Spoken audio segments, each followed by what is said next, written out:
Damien Maudet pour le groupe La France Insoumise. Merci Madame la Présidente. Ma question s'adresse au ministre de la Santé François Braun. En France, peut-on soigner encore nos enfants? S'il faut consulter un pédiatre, impossible, il n'y en a plus. S'il faut aller aux urgences, impossible, il n'y a plus de place. Maintenant, même pour soigner une angine, impossible, il n'y a plus de médicaments. Pourtant, en mars 2020, le président Macron promettait. Ce que révèle cette pandémie, c'est qu'il y a des biens et des services qui doivent être placés en dehors des lois du marché. Déléguer notre alimentation, notre protection, notre capacité à soigner est une folie. 2 ans après ces belles paroles, sur nos médicaments, où en sommes-nous? À Limoges comme ailleurs, les pharmaciens le disent. Si on a sur la même ordonnance amoxicilline, Doliprane en sachet, on ne peut rien donner. En vérité, sous votre gouvernement, la situation ne fait que se dégrader.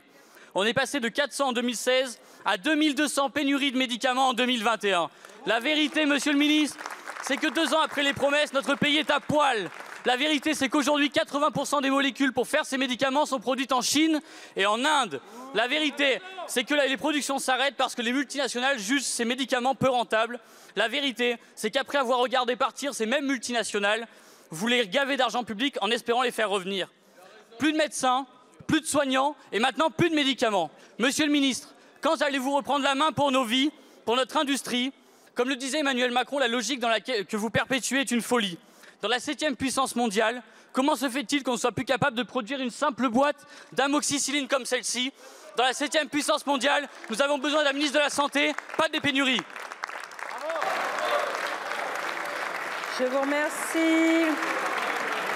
Monsieur Roland Lescure, ministre en charge de l'Industrie. Merci Madame la Présidente, Mesdames, Messieurs. À chacun que nous n'avons pas le droit de brandir des objets dans l'hémicycle et vous le savez très bien, mon cher collègue.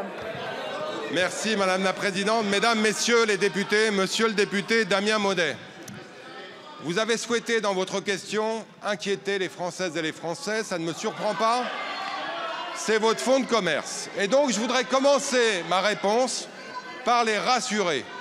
Aujourd'hui, nos concitoyens qui se voient prescrire du paracétamol ou de l'amoxicilline se voient délivrer du paracétamol ou de l'amoxicilline, qu'ils en soient rassurés. Pour autant, existe-t-il des tensions sur le marché? La réponse est oui. Parce que dans le monde entier, depuis 4 ans, la consommation de médicaments a été extrêmement volatile. Et on sait tous et toutes pourquoi. Le gouvernement a réagi très vite à ces situations de tension qui se sont fait jour. En grande partie d'ailleurs parce que nous disposons d'un dispositif d'alerte, TrustMed, unique en France, qui nous a permis d'être alertés très tôt. Dès le mois de juillet 2022, nous avons contingenté les stocks au niveau des industriels pour distribuer équitablement les pharmacies sur le territoire. Depuis octobre 2022, les grossistes répartiteurs ne peuvent plus exporter des médicaments en question. Et nous avons augmenté la production de paracétamol en France avec des usines qui tournent aujourd'hui 24 heures sur 24 et 7 jours sur 7. Nous avons distribué en officine, nous sommes assurés que la distribution en officine serait calée sur le besoin médical. Nous travaillons en cours pour améliorer l'usage des antibiotiques, pour reprendre un slogan célèbre, les antibiotiques, ce n'est pas automatique.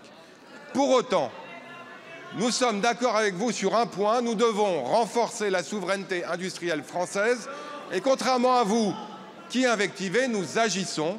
Vous le savez, nous avons annoncé la réinstallation de la production de principes actifs en Isère, non loin de Grenoble, par l'entreprise Séquence. Ce projet est en cours et on devrait avoir des premières livraisons en 2025. Merci. Merci, Monsieur le Ministre. Monsieur Maudet. En vérité, aujourd'hui, c'est vous qui inquiétez les Français parce que vous leur promettez de continuer comme avant. Si vous prévoyez de relocaliser une partie de la production, c'est à peine 5% de tous les médicaments essentiels. Il nous faudra donc 200 ans pour relocaliser tous les médicaments essentiels à ce rythme-là. La